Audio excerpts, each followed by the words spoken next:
ರಾಗಿಯಲ್ಲಿ ಈ ಡಿಫ್ರೆಂಟ್ ಆಗಿರುವ ರೆಸಿಪಿ ಮಾಡಿದ್ದೀರಾ? ಹಾಗಿದ್ರೆ ಇವತ್ತಿನ ವಿಡಿಯೋ ನೋಡಿ.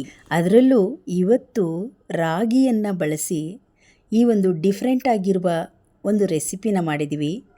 ಮಕ್ಕಳಿಗೂ ದೊಡ್ಡರಿಗೂ ಎಲ್ಲರಿಗೂ ಈ ಹೆಲ್ತಿ ರೆಸಿಪಿ ತುಂಬ ಇಷ್ಟ ಆಗುತ್ತೆ. ಒಂದು ಸಲ ಮಾಡಿ ತಿಂದರೆ ಮತ್ತೆ ಮತ್ತೆ ಇದನ್ನೇ ಮಾಡಿಸಿ ತಿಂತಾರೆ. ಅಷ್ಟೊಂದು ಆರೋಗ್ಯಕರವಾಗಿರುತ್ತೆ ಮತ್ತು ರುಚಿ ಕೂಡ ಸಖತ್ತಾಗಿರುತ್ತೆ. ಬನ್ನಿ ಈ ರೆಸಿಪಿ ಮಾಡೋದು ಹೇಗೆ ಅಂತ ನೋಡೋಣ.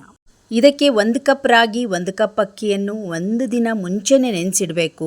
ಅಂದರೆ ಇವತ್ತು ಬೆಳಗ್ಗೆ ನೆನೆಸಿದರೆ ನಾಳೆ ಸಂಜೆ ಈ ರೆಸಿಪಿನ ಮಾಡಬೇಕು.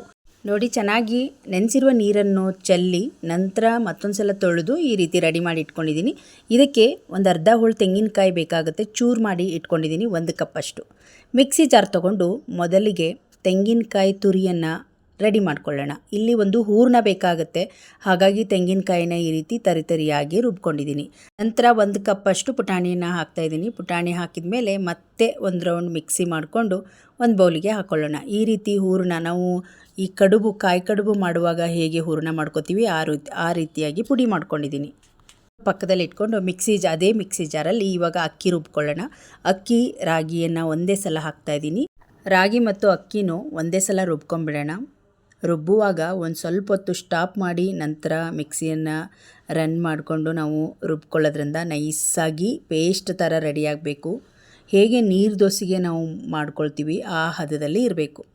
ನೋಡಿ, ಇವಾಗ ನೈಸಾಗಿ ಸ್ವಲ್ಪ ಕೂಡ ಕೈಗೆ ಸಿಗೋದಿಲ್ಲ, ನೈಸಾಗಿ ರುಬ್ಬಿದೆ. ಇವಾಗ ಈ ರೀತಿಯಾಗಿ ರುಬ್ಕೋಬೇಕು. ಯಾಕಂದರೆ ಒಂದು ನೈಟ್ ರಾಗಿ ಮತ್ತು ಅಕ್ಕಿ ನೆಂದಿರೋದ್ರಿಂದ ಅಕ್ಕಿ ಚೆನ್ನಾಗಿ ರುಬ್ಬಿದೆ. ಈಗ ನೋಡಿ, ಇದು ಅಗಲವಾದ ಕಡಾಯಿಗೆ ಹಾಕ್ತಾಯಿದ್ದೀನಿ. ನಾವು ಯಾವ ಒಂದು ಕಡಾಯಲ್ಲಿ ಮಾಡ್ತೀವಿ ಆ ಪಾತ್ರೆಗೆ ಹಾಕ್ಕೊಂಡ್ಬಿಡ್ತಾ ಇದ್ದೀನಿ. ಇದಕ್ಕೆ ಇನ್ನೊಂದು ಸ್ವಲ್ಪ ನೀರನ್ನು ಸೇರಿಸ್ಕೊಳ್ಳೋಣ. ಒಂದು ಕಪ್ಪಲ್ಲಿ ಒಂದು ಫುಲ್ ನೀರನ್ನು ಸೇರಿಸ್ಕೊಂಡು ಈ ರೀತಿ ಚೆನ್ನಾಗಿ ಮಿಕ್ಸ್ ಮಾಡ್ಕೊಳ್ತಾ ಇದ್ದೀನಿ. ಜಾಸ್ತಿ ನೀರು ಹಾಕಿದರೆ ಟೈಮ್ ಜಾಸ್ತಿ ತೊಗೊಳುತ್ತೆ, ಹಾಗಾಗಿ ಸ್ವಲ್ಪ ನೀರು ಹಾಕ್ಕೊಂಡ್ರೆ ಬೇಗ ಆಗುತ್ತೆ ಇದು. ಈಗ ಸ್ಟವ್ ಉರಿಯಲ್ಲೇ ಇಡೋಣ. ಈಗ ಚೆನ್ನಾಗಿ ಮಿಕ್ಸ್ ಮಾಡ್ಕೊಂಡಿದ್ದೀನಿ. ನೋಡಿ, ಇದನ್ನು ಮೀಡಿಯಮ್ ಫ್ಲೇಮಲ್ಲೇ ಇಟ್ಟು ಇದನ್ನು ಮಿಕ್ಸ್ ಮಾಡ್ತಾ ಇರಬೇಕು. ಆಗದ ಹಾಗೆ ಈ ರೀತಿ ಚೆನ್ನಾಗಿ ಮಿಕ್ಸ್ ಮಾಡ್ಕೋಬೇಕು. ಕೈ ಆಡಿಸ್ತಾನೆ ಇರಬೇಕು. ದೊಡ್ಡ ಉರಿಯಲ್ಲಿಟ್ಟರೆ ಒಂದೇ ಸಲ ಗಂಟಾಗ್ಬಿಡುತ್ತೆ. ಹಾಗಾಗಿ ಈಗ ರುಚಿಗೆ ಒಂದೇ ಚಿಟಿಕೆ ಅಷ್ಟು ಉಪ್ಪನ್ನು ಕೂಡ ಹಾಕ್ತಾಯಿದ್ದೀನಿ. ಈ ರೀತಿ ಚೆನ್ನಾಗಿ ಮಿಕ್ಸ್ ಮಾಡ್ತಾನೆ ಇರಬೇಕು. ನೋಡಿ, ಸ್ವಲ್ಪ ಸ್ವಲ್ಪ ಗಟ್ಟಿ ಆಗ್ತಾಯಿದೆ. 2ರಿಂದ 3 ನಿಮಿಷ ಇದ್ದರೆ ಸಾಕು, ಚೆನ್ನಾಗಿ ಗಟ್ಟಿ ಆಗಿಬಿಡುತ್ತೆ. ನೋಡಿ, ಈ ರೀತಿ ಕಂಪ್ಲೀಟಾಗಿ ನೀರೆಲ್ಲ ಡ್ರೈ ಆಗಿ ನಾವು ಹೇಗೆ ಮುದ್ದೆ ಮಾಡ್ಕೊಳ್ತೀವಿ ಆ ರೀತಿ ಗಟ್ಟಿ ಮುದ್ದೆ ರೆಡಿ ಆಗಬೇಕು. ಅಲ್ಲಿವರೆಗೂ ಮೀಡಿಯಮ್ ಫ್ಲೇಮಲ್ಲೇ ಇಟ್ಟು ನಾವು ಇದನ್ನು ಚೆನ್ನಾಗಿ ಮಿಕ್ಸ್ ಮಾಡ್ಕೋಬೇಕು. ನೋಡಿ, ಇವಾಗ ಕೈಯಲ್ಲಿ ಅಂಟೋದಿಲ್ಲ. ಈ ಸಮಯದಲ್ಲಿ 1 ಚಮಚದಷ್ಟು ತುಪ್ಪವನ್ನು ಹಾಕಿ, ತುಪ್ಪ ಅಥವಾ ಎಣ್ಣೆಯನ್ನು ಬಳಸ್ಬೋದು. ಚೆನ್ನಾಗಿ ಈ ರೀತಿ ಮಿಕ್ಸ್ ಮಾಡಿಕೊಂಡ್ರೆ ನೋಡಿ, ತಳ ಬಿಟ್ಕೊಳ್ತಾ ಇದೆ. ತಳ ಬಿಟ್ಕೊಳ್ಳೋವರೆಗೂ ಇದನ್ನು ನಾವು ಚೆನ್ನಾಗಿ ಮಿಕ್ಸ್ ಮಾಡ್ಕೋಬೇಕು. ನೋಡಿ, ಈಗ ಹಿಟ್ಟು ಚೆನ್ನಾಗಿ ಬೆಂದಿದೆ. ಇವಾಗ ಇದನ್ನು ತಣ್ಣಗೆ ಮಾಡ್ಕೊಳ್ಳೋಣ. ಅಂಟಬಾರ್ದು. ನಾವು ಯಾವುದೇ ಒಂದು ಹಿಟ್ಟು ಬೇಯಿಸಿದಾಗ ಕೈಗೆ ಅಂಟಿದರೆ ಅದು ಬೆಂದಿಲ್ಲ ಅಂತ. ಇದು ಅಂಟುತ್ತಾ ಇಲ್ಲ. ಇವಾಗ ಒಂದು ಅಗಲವಾದ ತಟ್ಟೆಯನ್ನು ಇಟ್ಕೊಂಡ್ಬಿಟ್ಟಿದ್ದೀನಿ. ಈಗ ಇದಕ್ಕೆ ಹಾಕ್ಕೊಂಬಿಡೋಣ.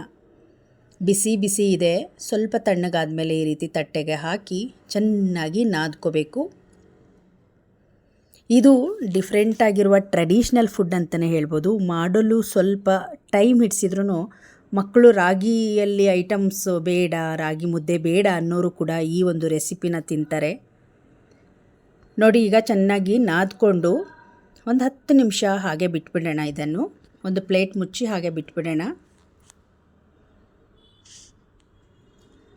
ಈಗ ಹೂರಣವನ್ನು ರೆಡಿ ಮಾಡ್ಕೊಳ್ಳೋಣ. ಇದನ್ನೊಂದು 10 ನಿಮಿಷ ಬಿಟ್ಟು ನಂತರ ಇನ್ನೊಂದು ದಪ್ಪದ ಕಡಾಯಿ ಇಟ್ಕೊಂಡಿದ್ದೀನಿ.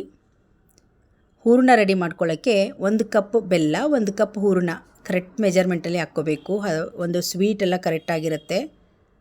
ಮೀಡಿಯಮ್ ಫ್ಲೇಮಲ್ಲೇ ಇಟ್ಟು ನೋಡಿ, ಜಾಸ್ತಿ ಪಾಕ ಥರ ಮಾಡ್ಕೊಳ್ಳೋದು ಬೇಡ. ಎರಡನ್ನೂ ಮಿಕ್ಸ್ ಮಾಡಿ 1-2 ನಿಮಿಷ ಈ ರೀತಿ ಚೆನ್ನಾಗಿ ಫ್ರೈ ಮಾಡಿಕೊಂಡ್ರೆ ಸಾಕಾಗುತ್ತೆ. ಪುಡಿ ಬೆಲ್ಲ ಆಗಿರೋದ್ರಿಂದ ಎಲ್ಲ ಹೊಂದ್ಕೊಳ್ಳುತ್ತೆ. ಎರಡೂ ಚೆನ್ನಾಗಿ ಹೊಂದ್ಕೊಂಡ ತಕ್ಷಣವೇ ಸ್ಟವ್ ಉರಿಯನ್ನು ಆಫ್ ಮಾಡ್ಕೊಂಡ್ಬಿಡಬೇಕು. ನೋಡಿ, ಇವಾಗ ಉಂಡೆ ಕಟ್ಟೋಕ್ಕೆ ರೆಡಿ ಇದೆ. ಇದು ಕಡಲೆಪಪ್ಪು ಹಾಕಿರೋದ್ರಿಂದ ಈ ಒಂದು ಹೂರಣ ತುಂಬ ಚೆನ್ನಾಗಿ ಬಂದಿದೆ. ಈಗ ಇದನ್ನು ಬೇರೆ ಬೌಲಿಗೆ ತೊಗೊಂಬಿಡೋಣ. ಈಗಿದು ರೆಡಿ ಆಯಿತು. ರಾಗಿ ಹಿಟ್ಟು ಕೂಡ ರೆಡಿ ಇದೆ. ಈಗ ನಾವು ಸಣ್ಣ ಸಣ್ಣದಾಗಿ ಕಡುಬು ಮಾಡೋಣ. ನಾವು ಅಕ್ಕಿ ಕಡುಬು, ಗಣೇಶನಿಗೆ ಅಕ್ಕಿ ಮೋದಕ ಕಡುಬು ಮಾಡುವಾಗ ಬರೀ ಅಕ್ಕಿ ಹಿಟ್ಟಲ್ಲೇ ಮಾಡಿರ್ತೀವಿ. ಇದರಲ್ಲಿ ರಾಗಿನ ಬಳಸಿ ಮಾಡಿರ್ತೀವಿ. ರಾಗಿ ಮತ್ತು ಅಕ್ಕಿ ಬಳಸಿರೋದ್ರಿಂದ ತುಂಬ ಆರೋಗ್ಯಕರವಾಗಿರುತ್ತೆ. ಇದಕ್ಕೆ ಅರ್ಧ ಚಮಚದಷ್ಟು ತುಪ್ಪ ಹಾಕಿ ಚೆನ್ನಾಗಿ ಒಂದು ರೌಂಡ್ ನಾದ್ಕೊಂಡು ನಂತರ ಸಣ್ಣ ಸಣ್ಣದಾಗಿ ಉಂಡೆಯನ್ನು ಮಾಡ್ಕೊಂಬಿಡೋಣ. ತುಪ್ಪ ಹಾಕೋದ್ರಿಂದ ನಾವು ಮಾಡೋ ಒಂದು ರೆಸಿಪಿ ತುಂಬ ರುಚಿಕರವಾಗಿರುತ್ತೆ. ಟೋಟಲ್ ಇದಕ್ಕೆ ಒಂದು 3ರಿಂದ 4 ಚಮಚದಷ್ಟು ತುಪ್ಪ ಬಳಸಿದ್ದೀನಿ ಅಷ್ಟೇ. ಈಗ ನೋಡಿ, ಈ ರೀತಿ ಬಟ್ಲು ಥರ ಮಾಡ್ಕೋಬೇಕು. ಸಣ್ಣ ಸಣ್ಣದಾಗಿ ಉಂಡೆ ಮಾಡಿಕೊಂಡು ಈ ರೀತಿ ಪ್ಲೇಟ್ ಥರ ಬಟ್ಲು ಥರ ಮಾಡಿಕೊಂಡ್ರೆ ಅದರೊಳಗಡೆ ನಾವು ಹೂರಣವನ್ನು ಇಡೋಕ್ಕೆ ಸರಿ ಹೋಗುತ್ತೆ. ಹಿಟ್ಟಂತೂ ತುಂಬ ಚೆನ್ನಾಗಿ ಬಂದಿತ್ತು ನೋಡಿ. ಈ ರೀತಿಯಾಗಿ ರೆಡಿ ಮಾಡಿಕೊಂಡ್ರೆ ಹಿಟ್ಟು ನಾವು ರೆಡಿ ಮಾಡುವಾಗ ಅಂಟೋದಿಲ್ಲ ಕೈಯಿಗೆ. ಪ್ರತಿ ಒಂದು ಉಂಡೆಯನ್ನು ಇದೇ ರೀತಿ ಚಿಕ್ಕ ಚಿಕ್ಕದಾಗಿ ಬಟ್ಲು ರೆಡಿ ಮಾಡಿಕೊಂಡು ಹೂರಣವನ್ನು ತುಂಬಿಕೊಳ್ಳೋಣ.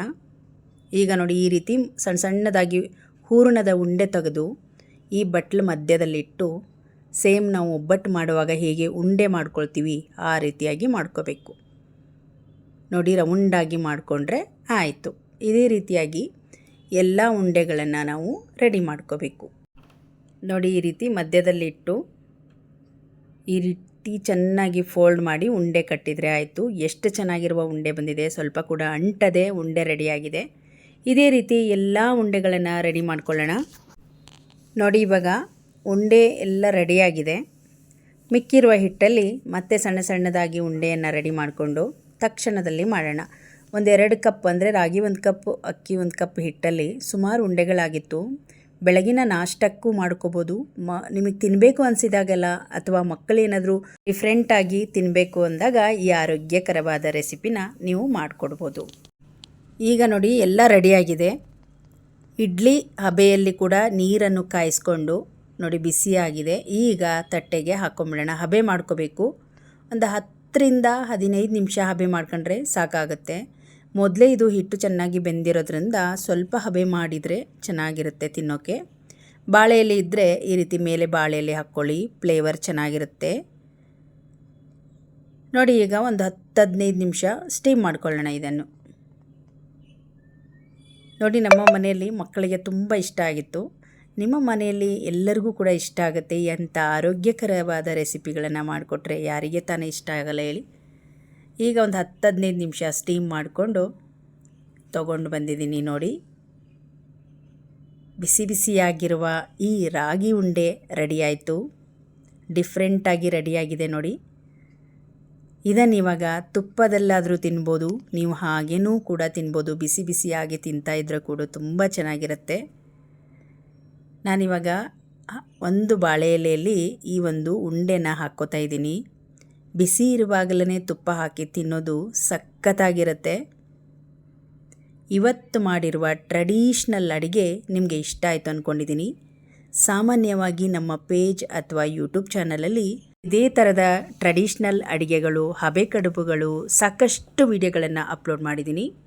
ಇವತ್ತಿನ ವಿಡಿಯೋ ಕೂಡ ನಿಮಗೆ ತುಂಬ ಇಷ್ಟ ಆಗುತ್ತೆ. ಈ ರೀತಿ ಚಾಕುದಲ್ಲಿ ಕಟ್ ಮಾಡಿ ಮೇಲೆ ಸ್ವಲ್ಪ ತುಪ್ಪ ಹಾಕಿ ತಿಂತಾಯಿದ್ರೆ ಆಹಾ ಅನ್ನುವಷ್ಟು ರುಚಿ ಇರುತ್ತೆ. ಡಿಫ್ರೆಂಟ್ ರುಚಿ ಕೊಡುತ್ತೆ ನಿಮಗೆ. ಇವತ್ತಿನ ವಿಡಿಯೋ ನಿಮಗೆ ಇಷ್ಟ ಆದರೆ ಒಂದು ಲೈಕ್ ಮಾಡಿ, ಈ ವಿಡಿಯೋವನ್ನು ಶೇರ್ ಮಾಡಿ. ಇನ್ನಷ್ಟು ವಿಡಿಯೋಗಳಿಗಾಗಿ ನಮ್ಮ ಫೇಸ್ಬುಕ್ ಪೇಜ್ ಹಾಗೆ ಯೂಟ್ಯೂಬ್ ಚಾನಲನ್ನು ಸಬ್ಸ್ಕ್ರೈಬ್ ಮಾಡ್ಕೊಳ್ಳಿ. ಮತ್ತೆ ನಾಳೆಯ ಇನ್ನೊಂದು ಹೊಸ ರೆಸಿಪಿಯೊಂದಿಗೆ ಸಿಗೋಣ.